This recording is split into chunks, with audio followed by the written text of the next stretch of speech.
Hi అండి, welcome to Vaishu వంటిల్లు. ఈరోజు నేను మీకు ఎంతో ఈజీగా తయారయ్యే ఒక స్నాక్ రెసిపీని చూపిస్తాను. దీన్ని తయారు చేయడం చాలా ఈజీ, అలాగే చాలా ఫాస్ట్గా కూడా రెడీ అయిపోతుంది. కాబట్టి లేట్ చేయకుండా ఈ రెసిపీని ఎలా తయారు చేయాలో ఇప్పుడు చూద్దాం. దానికోసం ముందుగా ఒక బౌల్ని తీసుకొని అందులో 1 కప్పు గోధుమ పిండిని వేసుకోవాలి. అందులో 1/2 టీ స్పూన్ కారం, చిటికెడు పసుపు, తగినంత ఉప్పు వేసి ఒకసారి బాగా మిక్స్ చేసుకోవాలి.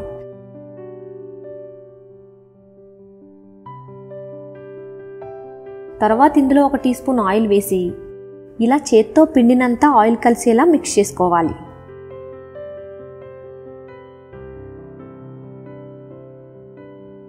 తర్వాత ఇందులో 1/2 కప్పు వాటర్ని కొద్ది కొద్దిగా పోస్తూ కలుపుకోవాలి.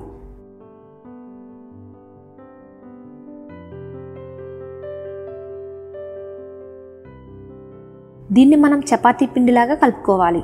దీనిపైన 1 టీ స్పూన్ ఆయిల్ వేసి అంతా స్ప్రెడ్ చేసి ఇప్పుడు దీన్ని ఒక 10 నిమిషాల పాటు పక్కన పెట్టుకోవాలి. తరువాత స్టవ్ పైన కడాయి పెట్టి 1 టీ స్పూన్ ఆయిల్ వేసుకోవాలి. ఆయిల్ వేడెక్కిన తర్వాత 1/2 టీ స్పూన్ జీలకర్ర, కొంచెం కరివేపాకు వేసుకొని ఒకసారి బాగా మిక్స్ చేసుకోవాలి. ఇవి కాస్త వేగిన తర్వాత 3 సన్నగా కట్ చేసుకున్న ఉల్లిపాయ ముక్కల్ని ఇందులో వేసుకోవాలి. ఈ ఉల్లిపాయ ముక్కల్ని మీడియం ఫ్లేమ్లోనే బాగా ఫ్రై చేసుకోవాలి.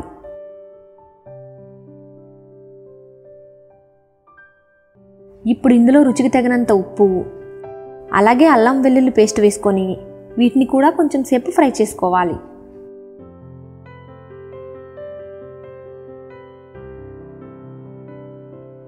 అలాగే ఇందులో చిటికెడు పసుపు, 1 టీ స్పూన్ కారం, 1/2 టీ స్పూన్ ధనియాల పొడి, 1/2 teaspoon chaat masala, 1/2 teaspoon garam masala వేసి ఇవన్నీ బాగా కలుపుతూ వీటిని ఫ్రై చేసుకోవాలి.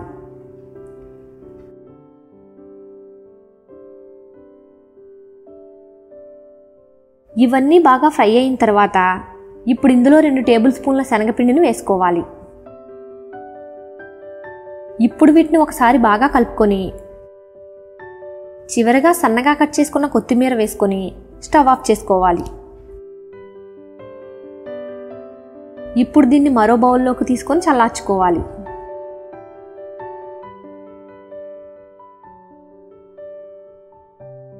తర్వాత మనం ముందుగా కలిపి పెట్టుకున్న గోధుమ పిండిలో నుండి ఒక చిన్న ముద్ద తీసుకొని దాన్ని చిన్న పూరీలాగా ఒత్తుకోవాలి.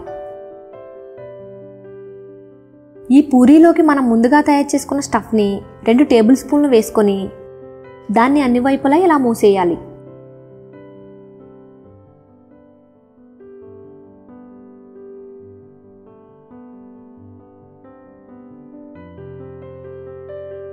మనం పెట్టిన స్టఫ్ని అన్ని వైపులా సమానంగా వచ్చేలా ఒకసారి సెట్ చేసుకోవాలి. ఇలా అన్నింటినీ తయారు చేసుకోవాలి. తర్వాత స్టవ్ మీద ఒక ప్యాన్ పెట్టి అందులో డీప్ ఫ్రైకి సరిపడా ఆయిల్ వేసి వేడి చేసుకోవాలి. ఇప్పుడు మనం తయారు చేసుకున్న ఈ కచోరీలను అందులో వేసుకోవాలి.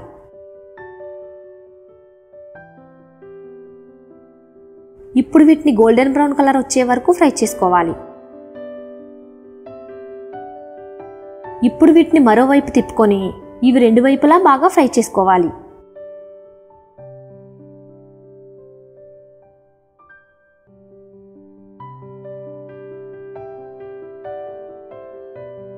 ఇలా గోల్డెన్ బ్రౌన్ కలర్లోకి వచ్చిన తర్వాత వీటిని ఒక ప్లేట్లోకి తీసుకోవాలి.